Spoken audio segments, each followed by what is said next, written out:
السلام عليكم، كنتمنى تكونوا بافضل الاحوال ان شاء الله وبصحه جيده. بالنسبه للفيديو ديال اليوم اللي غادي نشارك معكم واحد الوصفه رائعه، وصفه للتبييض وازاله تصبغات، ازاله حروق الشمس. وهاد الوصفه هذه غادي تهنيكم من جميع الوصفات، وغادي تهنيكم من جميع مشاكل البشره او الجسم باكمله. فهاد الوصفه كتقلب عليها اي وحده. بالنسبه لحنايا فصل الصيف فغادي تهناو نهائيا من حروق الشمس، من تصبغات، سواء كان فيكم كلف او لا نمش او لا دوك البقع اللي كيكونوا داكنه في الجسم ديالكم، او لا بالنسبه للناس اللي كيقلبوا على وصفات للتبييض بالنسبه للمناطق الداكنه او المناطق الانثويه. بالنسبه للركب ديالكم او القدمين ديالكم كيكونوا مأثر عليهم الاشعه ديال الشمس، سواء كيف ما قلت لكم الركب او المناطق الحساسه اللي كيكونوا ما بين الفخذين او تحت الابطين. فهاد الوصفه هذه اولا المنطقه ديال العنق فكيكون فيها واحد السواد. فبالنسبه لهاد الوصفه هذه غادي تهنيكم من جميع الوصفات، غادي تعطيكم واحد البياض، واحد الاشراقه. وهاد الوصفه فكيف ما قلت لكم سهله طبيعيه 100%. فدابا ما عليكم غير تبعوا معايا الفيديو حتى الاخير هكا باش تشوفوا طريقه الاستعمال وطريقه التحضير. بقاو معايا. على بركه الله غادي نبداو الوصفه ديال اليوم. كيف ما غادي تلاحظوا معايا، اول حاجه هنايا غادي ناخذوا صابون ديال دوف كيف ما كتلاحظوا. فغادي نحتاجوا هاد الصابون هذا ولا اي صابون متوفر عندكم ديال دوف، فكيكونوا عنده بزاف ديال الصابون ديال الخيار، صابون ديال الحامض او الليمون، يعني كيكونوا عده الانواع ديال هاد الدوف هذا، فيمكن لكم تستعملوهم. هنا انا غادي ناخذ هاد الصابونه ديال دوف العاديه كيف ما غادي تلاحظوا، وغادي نحتاج واحد المبشره تكون رقيقه. ضروري من المبشره تكون رقيقه، ما تكونش غليظه، باش هكا تسهل علينا هاد الوصفه هذه.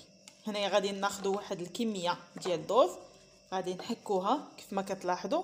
فمبشره ديال المبشره الرقيقه عفوا، فكان الا كبينا عليها الماء فكيذوب لينا الصابون بكل سهوله. الا كانت غليظه فكنحتاجوا بزاف ديال الوقت عاد كيذوب معنا الصابون.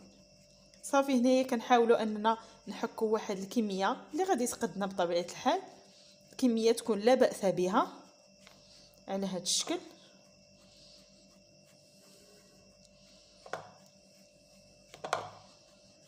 فكتحك لينا بكل سهوله.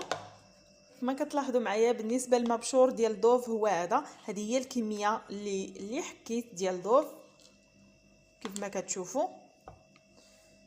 دابا غادي نزيد عليها واحد الكميه من الماء حتى نغطيو يعني هاد الصابون بالماء على هاد الشكل هذا، وغادي نخلطوه جيدا حتى غادي يذوب لينا. بطبيعه الحال الماء تيكون ساخن، ضروري من الماء يكون ساخن.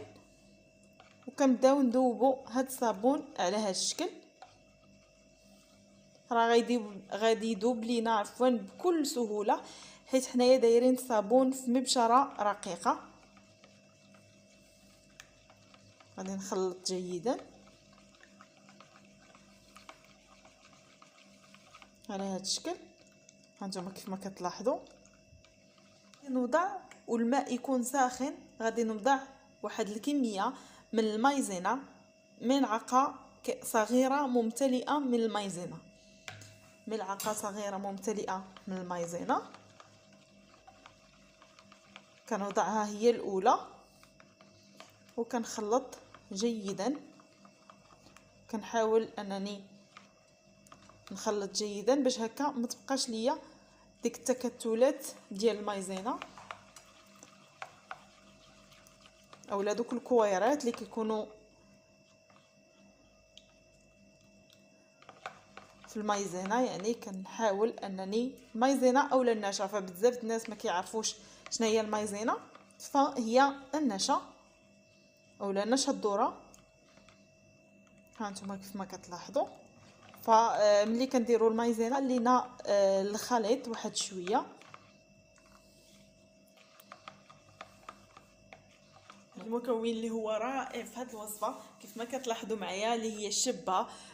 فالشبه غادي تجمع لنا الجسم ديالنا من الترهلات وغادي تبيض لنا الجسم ديالنا، وفي نفس الوقت كتحيد لنا حتى دوك التصبغات، نتيجه اللي هي هائله. بطبيعه الحال ما غاديش نستعملوا الحجره بحال هكا، غادي نستعملوا البودره ديال هاد الشبه هذه.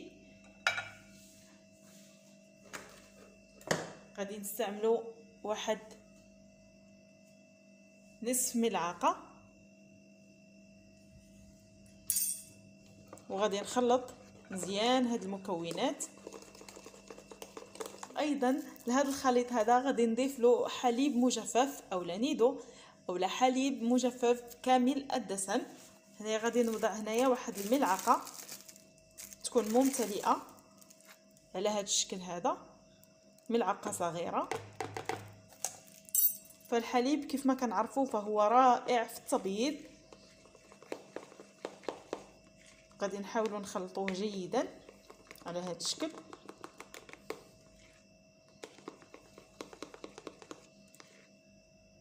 كيعطينا نتيجه زوينه في هذه الوصفه. كيف ما كنعرفوا ان المكونات اللي غادي نوضعوا اولا اللي وضعنا فهما زوينين بزاف للتبييض وازاله التصبغات وتوحيد اللون. نتوما كيف ما كتشوفوا كيف ما كتلاحظوا ها هي واجده، كتجي على هذا الشكل هذا بهذا القوام. وصفه رائعه وطبيعيه ونتيجتها هائله، يعني كتعطينا واحد النتيجه زوينه بزاف على هذا الشكل هذا. دابا قبل ما نعطيكم طريقه الاستعمال ديال هذه الوصفه، فضروري من واحد التقشير اللي غادي نديرو معكم بعجاله. هذا التقشير معتمد عندي وضروري منه في اي وصفه طبيعيه كنبغيو نطبقوها على الجسم ديالنا او الوجه ديالنا، فخصنا نديرو واحد التقشير باش هكا نحيدوا الخلايا الميته، والوصفه ملي نديروها كتنجح معنا 100%. غادي ندوز مباشره نحضر معكم التقشير ومن بعد غادي نرجع معكم طريقه الاستعمال. فهنايا اول حاجه غادي ندير اللي هي قهوه، ماشي قهوه سريعه الذوبان، ولكن هاد القهوه هذه قهوه حبيبات كيف ما كتلاحظوا معايا. فما كنظنش ان غادي تكون كتخطى شي دار، دائما كتكون عندنا في البيوت ديالنا. هنا غادي ناخذ واحد الملعقه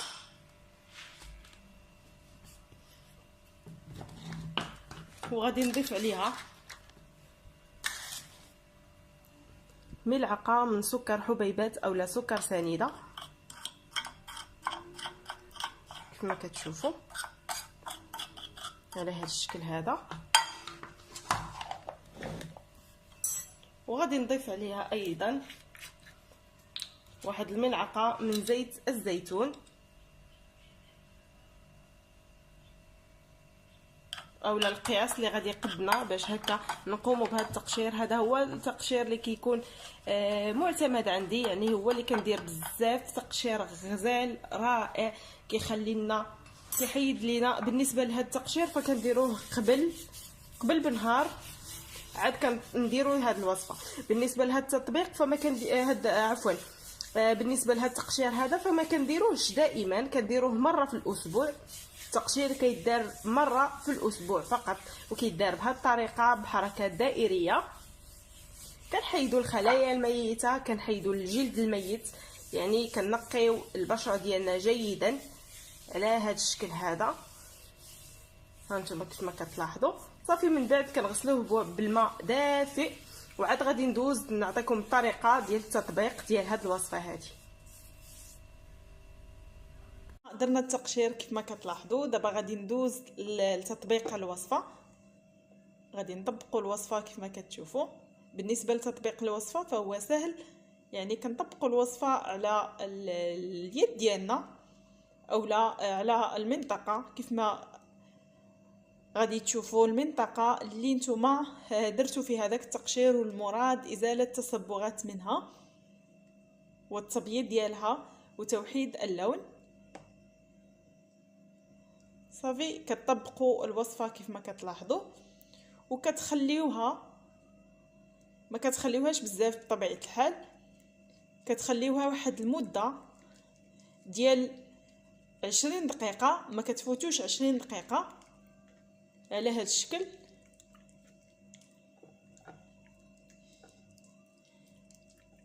كدهنوها مزيان وكتخليوها لمده ديال 20 دقيقه، ومن بعد فغسلوها بالماء يكون ما سخونش بزاف وما دافيش، يعني ما يكونش سخون يعني بواحد الدرجه اللي هي كبيره، وما يكونش دافي يعني. وهاد الوصفه هذه تقدروا تستعملوها حتى في الحمام، يعني تقدروا تستعملوها وانتم في الحمام، فكتخرج لكم الوسخ وكتنقي لكم البشره بواحد السرعه فائقه، يعني كتعطيكم واحد النتيجه اللي هي رائعه من اول استعمال. ملي غادي تغسلوا هاد الوصفه هذه، فبعد كل وصفه بطبيعه الحال غادي نحتاجوا لواحد الترطيب.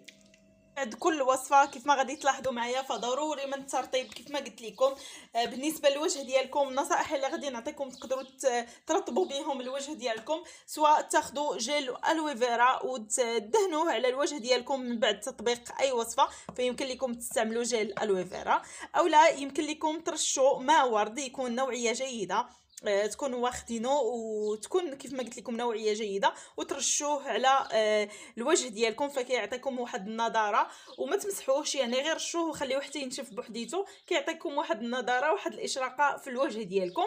وبالنسبه للجسم ديالكم تقدروا ديروا اي كريم مرطب، ها انتم كيف ما كتشوفوا الجسم اولا اليدين فديروا اي كريم مرطب كيف ما غادي تلاحظوا. بالنسبه للقدمين ديالكم يمكن لكم ديروا فازلين، فهي كتحيي لينا الجلد ديالنا وكتخلي لينا البشره رطبه وزوينه. فكنصحكم بهاد العناصر، يعني اي حاجه متوفره عندكم يمكن لكم تستعملوها، ماشي بالضروره هادشي اللي كنقول لكم انا. فهذا هو الفيديو ديال اليوم، كنتمنى يعجبكم، ما نكونش طولت عليكم فيه. الا عجبكم الفيديو ما تنساوش تبارطاجيوه وتشتركوا في القناه. بالنسبه للناس اللي اول مره غادي يشوفوا القناه ديالي فكنقول لكم ما تنساوش الاشتراك والضغط على زر الجرس هكا باش يوصلكم كل جديد. دابا غادي نقول لكم السلام عليكم حتى الفيديو القادم ان شاء الله، تبقوا على خير.